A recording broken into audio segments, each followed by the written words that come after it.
You're listening to the Fitness Matters podcast with Paula B, and this is episode number 94. I'm terrified of failing. Hello, my friends. That was a rather dramatic entrance, wasn't it? I know.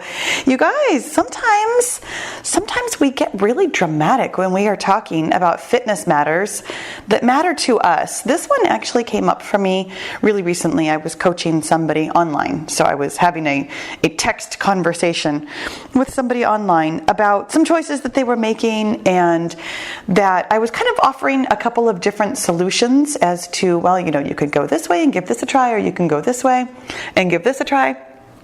And the person responded with something that I found completely fascinating because I have found myself in the same position. And then the more I thought about it after the fact, I felt like I gave decent advice in the moment, but the more I thought about it after the fact, the more I realized that her response, "But Paula, I just want you to tell me what to do because I'm so terrified of failing," really made me kind of ponder all of us and how we have this fear of failure when we are aiming for a specific goal. Now, the person that I was talking with really specifically is aiming for a weight loss goal, and I think that is maybe the one that can be most helpful to you. I'm keeping this a little bit more broad and open today, though, because truly, this fear of failure applies to everything. I mean, honestly, every single thing, not just fitness matters, but like life matters. In fact, this is one of those topics, it was so interesting. I was thinking really specifically about this person and about their weight loss goal and about what I could teach all of you here on the podcast about it. But I found that the more I was going over it in my mind, that it was an incredibly helpful concept to me personally, as so many of these podcasts are. I don't know if you guys know it, but I'm always kind of talking to myself. I realized that I have a nervousness, not necessarily before like all of my videos, but really specifically the kind of podcast videos, which is so hilarious to me because I don't feel nervous at all right before I sit down to do a podcast. I love recording podcasts. This is one of the most enjoyable things that I do in my job. And I also feel really relaxed and open before recording the workout videos. But the sit down and talk to you videos still create a lot of nervousness in me. And I know that nervousness isn't exactly the word that I used with the opening line of "I'm terrified of failing," but my nervousness about the talking videos, the podcast type videos, comes from a fear of failure. And so it was really interesting to me while putting together this episode to work through my own fears of failure and really work through my own stuff. So I'm hoping that today is incredibly helpful for you, as I always hope. But I have more than one concept to teach you. And this is a little bit different than we normally do. So I'm just going to warn you up front that ordinarily what I try to do during the course of a podcast is kind of encapsulate one concept for you to really take home with you.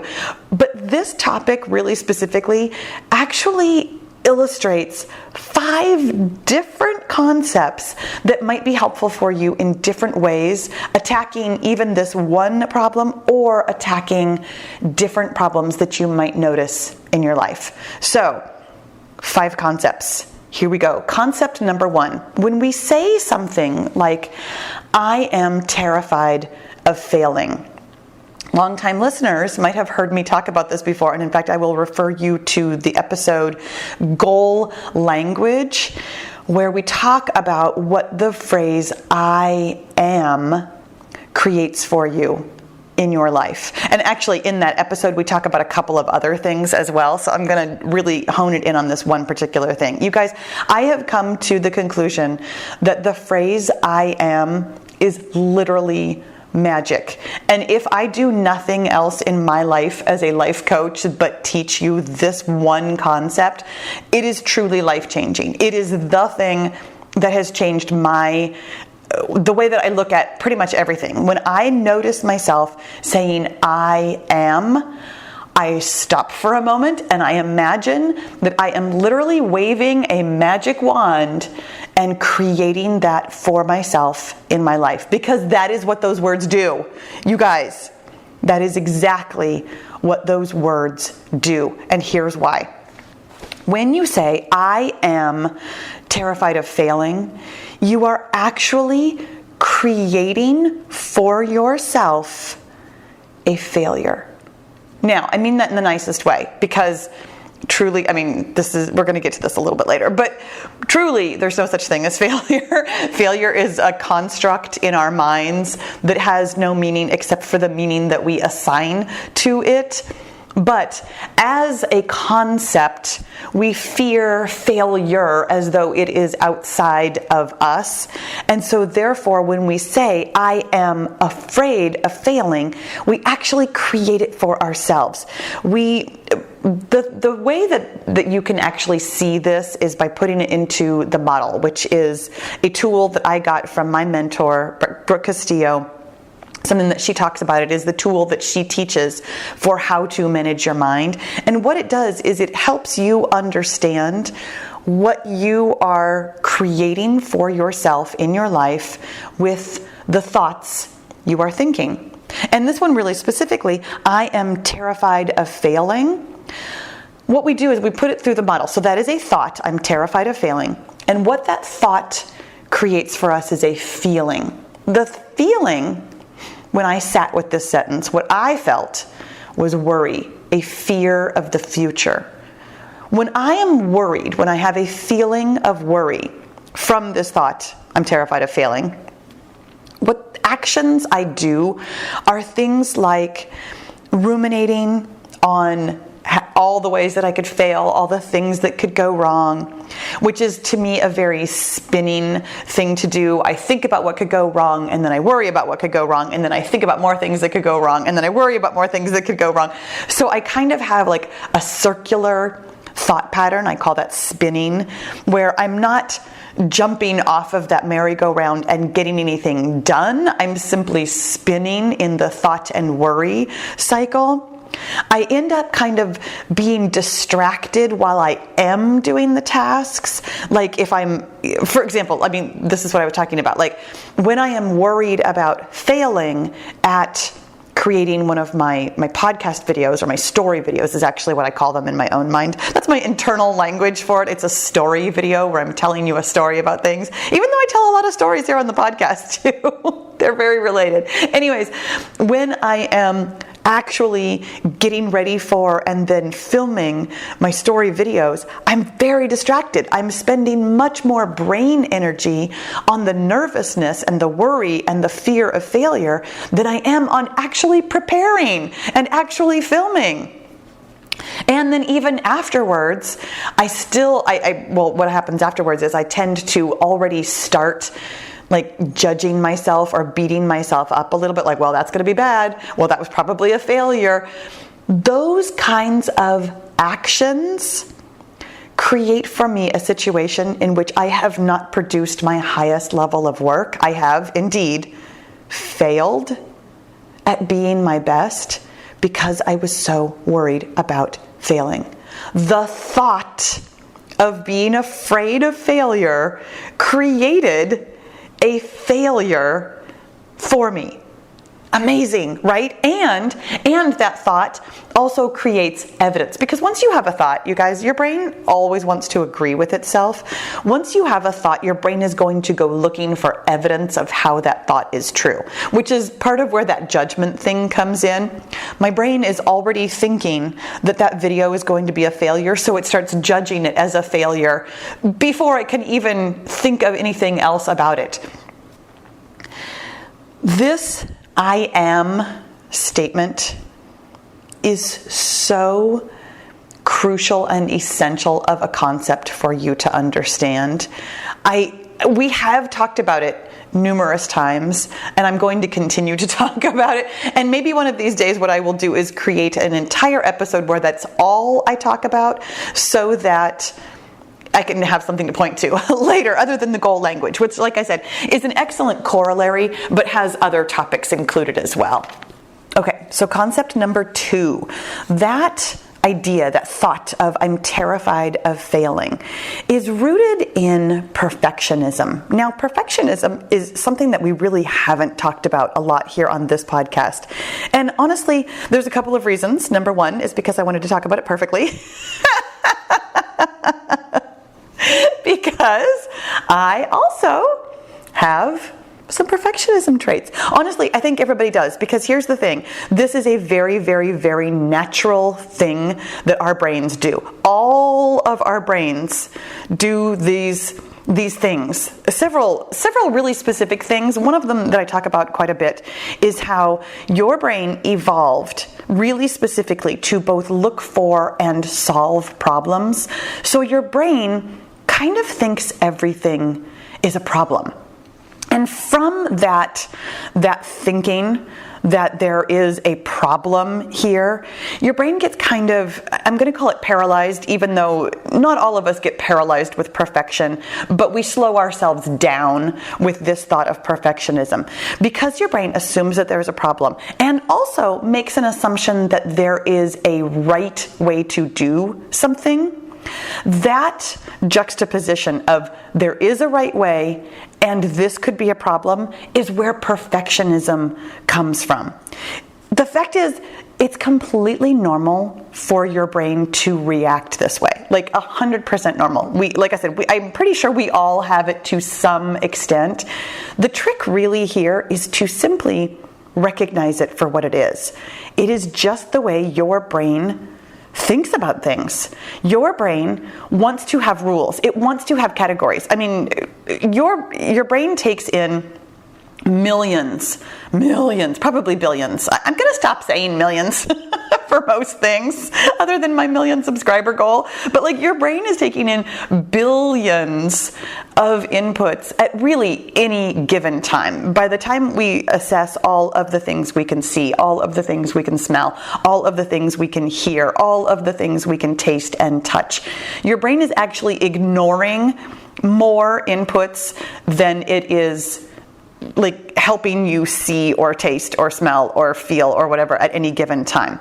Your brain has to categorize things, and it is incredibly good at categorizing things, and therefore it essentially is always looking for a rule, a way to do things the right way, so that it can categorize something as either right or wrong and then move forward from there. So when your brain assumes that there is a rule, a right way to do things, and also is concurrently looking for problems in everything that you do, well, of course, you're going to get in this situation of perfectionism, of thinking that there is a right way to do it and you can't possibly meet that standard. My friends, accepting that your brain thinks that way and also overriding it to realize that the only rules that we have to follow are the ones that we create for ourselves in most situations. I mean, yes, technically there are like laws that you have to follow as the citizen of a country, but 99.9% of things, like how I should eat to lose weight, that's a rule that you are imposing on yourself. How I should create a story video, that's a rule that I should impose on myself. And when we take a moment, here's how to overcome perfectionism briefly. When you take a moment to actually parse out the fact that A, there are no rules, B, the only rules there are the rules that you create for yourself, and C, the only way to do something right is to simply tell yourself that it is right, to set your own standard and then meet your own standard. My friends, perfectionism kind of doesn't exist because it is all our own personal construct of the right way to do something and the wrong way, according to our brains. So by recognizing that this is just the way your brain is basically designed to look at things, you can set yourself free from perfectionism. Okay, concept number 3. Attachment to the outcome. You guys, I love this one. This was one that I learned a long time ago and clearly still have room to learn. When we want to create something for ourselves, we get very attached to how we're going to create it. This is normal. This is, again, your brain being your brain. That your brain wants to imagine that it has control of things, for one thing, but also that it wants to know how something is going to happen before it happens. I think very often of my oldest son when he was young. Not even when he was young. What am I saying? My oldest son still really, really, really wants to know how something is going to happen before he sets off to do it. I feel this way too, and yet, as an entrepreneur, as a person who believes in the power of the brain, I've come to realize that I can create anything I want without actually knowing how I'm going to do it before I get started. I know that there is always a first step. For me, the first step truly is turning on the camera or turning on the podcast recorder. Just get moving and it's going to come out how it comes out. I mean, I do actually plan to a certain extent. Some videos I plan more than others. Some I actually write a script. Some I do an outline. Sometimes I just have a concept and I know that I have enough to say about it that I'll be able to get it all out. But here's where I actually want to go with being attached to the outcome of it. We are incredibly complex. Our brains are capable of solving really complex problems. As I already mentioned, our brains take in billions of inputs and form them into categories and create impressions and interpretations of that data all the time. Your brain is incredibly complex, but it's also really simple sometimes. Your brain, my brain, all of our brains really tend to make one-to-one correlations when there isn't such a thing. I hear this so frequently, and it cracks me up every time because I have gotten beyond this one particular example that I'm going to tell you. I cannot tell you. In fact, if I had a subscriber for every time I have heard somebody say, the scale went up today, so I started analyzing what I ate yesterday, I would already be at my goal. We all think that the scale is only related to what we eat. My friends, let me disabuse you of that notion. I'm getting distracted from what I'm telling you about attachment to the outcome, but let me just tell you about this one particular outcome. The scale has nothing to do with what you eat, except that it has everything to do with what you eat, but only over the long term. The short-term fluctuations have almost nothing to do with what you ate yesterday, and just have nothing to do with what you ate. It almost always, especially short-term fluctuations, have so much to do with what you've done. Short-term fluctuations have everything to do with how you slept, how much water you had, and how much stress you had versus what you ate. And yet, all of us, because we know that long-term results on the scale have everything to do with what you are eating. Eating consistently in a caloric deficit over time is the only way to lose weight. That is done deal. That is a one-to-one correlation. But the scale on any given moment has very little to do with what you have eaten recently. It is much more of a long-term game that we need to look at in order to see the results. But so our brains correlate this one thing with this one result and then think it has to do with our overall results. My personal attachment to the outcome, when I think I have to make this perfect video, my perfectionism, so that I can have a viral video because that's the only way that I can get the results that I want long term. When I get attached to this one video being perfect and being the thing that will ensure my success, I'm thinking about it wrong. I'm coming at it from a one-to-one correlation when there is none. The success or quote-unquote failure of this one video has nothing to do with my success or failure of my overall goal. Your success or failure with, let's say, eating your calories today has nothing to do with your ability to meet your overall weight loss goal. Your success or failure with drinking the right amount of water today has nothing to do with your ability to drink the right amount of water eventually, over time, when you learn how to fit it into your day and how you have to think about it and what that's going to look like and what that's going to do for you. Being attached to the outcome of one specific thing as though it is related to the outcome of our goal as a whole is a way in which our brains are operating simply in a way that is not in our best interests.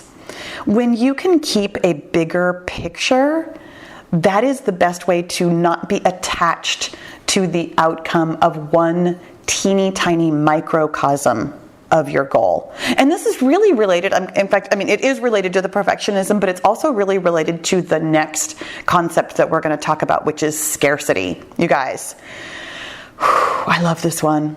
We talked about this one in the episode about getting older. And I love that episode. I found it to be helpful for me personally because this is something that I am still kind of working through. I find it very interesting for me personally how often I operate from scarcity thinking. And I think this is something that you can relate to really specifically with weight loss or with whatever goal you are working on right now, but you will find it everywhere. And it's so fascinating to me. I do think that it must be related to a way that our brains just think in general, because scarcity thinking is so very prevalent. And it's ironic because we live in a world of basically just unbelievable abundance. There will literally always be more. And here's what I mean by that on like a big level. Like the number one biological imperative that your brain and your body have is to stay alive. The number two is to reproduce more of yourself. We don't talk about that one very often. I talk about biological imperatives somewhat frequently as they pertain to, really specifically as they pertain to staying the same and adapting when necessary. But the biological imperative to stay alive and to reproduce, and all things, all life on our planet have these biological imperatives, that there is so much abundance, there is so much drive to create more of ourselves and other things to create more of themselves, that even the things that we create, I'm thinking really specifically of money, the things that we create, because we are so driven to create more of ourselves, we're actually really driven to create more of everything. We are creators, like in the big picture and the small picture. We create our own reality, but also we create things. Our lives are driven in so many ways by being productive and creating things. There is so much abundance of everything, of anything that you could possibly imagine, and yet our brains focus, because of our problem bias. I'm kind of going through this now in my mind. Because of our problem bias, I think we tend to think that things are scarce, that this will be the last chance that we get to get our goal. That if we don't get it right this time, that we'll never, ever, ever be able to do the right thing in order to get our goal.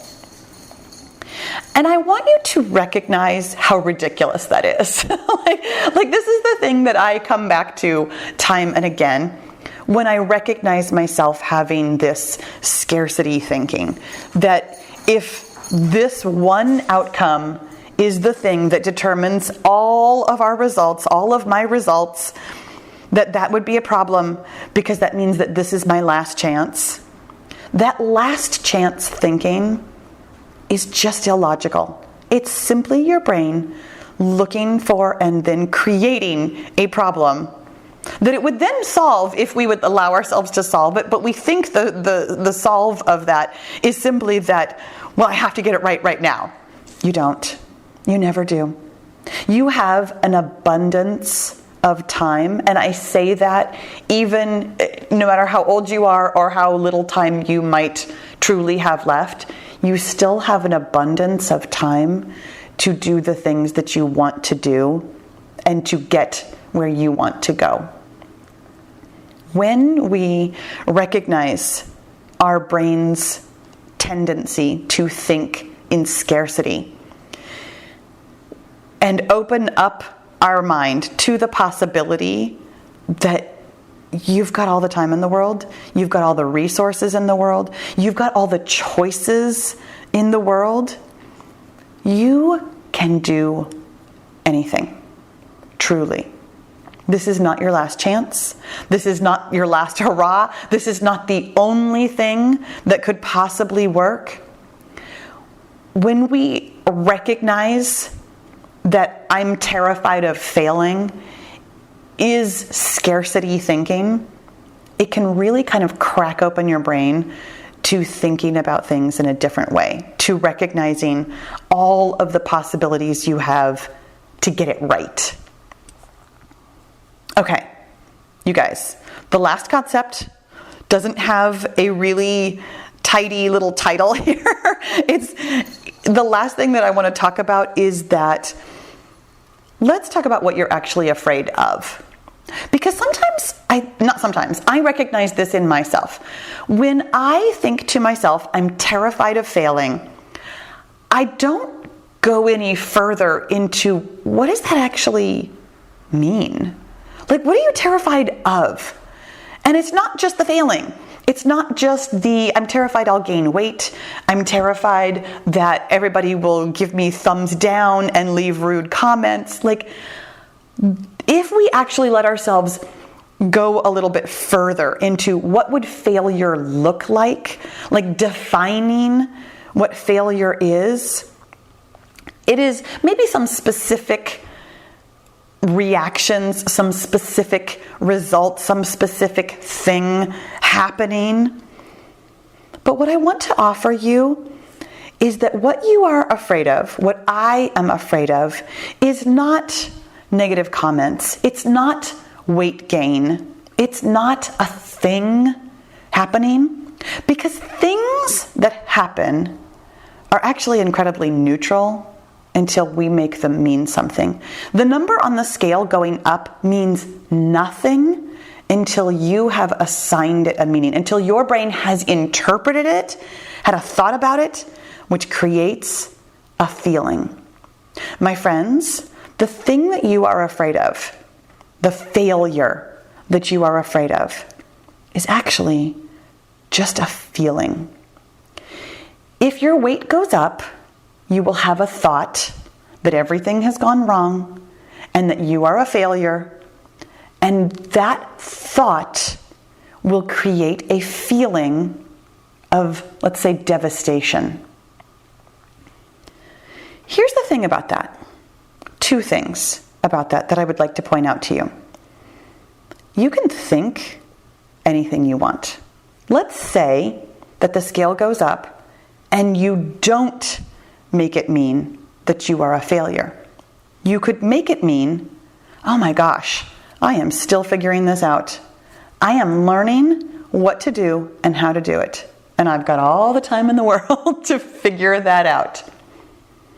That does not feel like a failure. It doesn't feel like devastation. It doesn't feel like failing. You are always in control of what you think about the outcome that you get. You can think anything. You can think that it's a failure, or you could think that you are on your way to success. Or you could think, honestly, any number. I mean, there is no scarcity of what you could think. We act as though a certain outcome has to be thought of a certain way. This is your brain creating rules for itself, creating categories for itself. If I gain weight, then I have to think that it is a failure. If my video doesn't turn out the way I want it to, and people react in a way that they don't seem to like it or doesn't get a lot of views, then I have to think of that as a failure. And the corollary of that is that I have to feel bad in some way. My friends, this is what you are afraid of. When you are afraid of failing, you are simply afraid of a bad feeling. And let me point something out to you. You have had bad feelings before, and you have survived every single one of them. You are A, in charge of whether or not you feel bad, and B, completely 100% capable, like physically capable of feeling even the worst feeling in the world. And here's what I mean by this. You are never failing. You literally can't fail. Isn't that amazing? All of these concepts all come to that same conclusion. You are not failing, no matter what you do. No matter what you choose, no matter how it turns out, no matter what you say to yourself, you can always create success. I love that. This was a lot. This was a lot of different concepts for you today. A lot to mull over, a lot to come back to. And I always hope that at least one of the things that we talked about today, if not all 5 of the concepts, really resonated with you, really found a home that can help you move forward towards your ultimate, inevitable success. You guys, I love you. Thank you for listening. I'll talk to you again soon. So are you totally loving this mindset work and you really want to do it every day in order to get your goal? Then my friend, you need to join the Get Your Goal group. It is my personal and private, very interactive coaching and accountability group where every day we talk about your mindset and we get your goal. You can learn all about it at paulabfitness.com/get-your-goal. I'll see you in the goal group.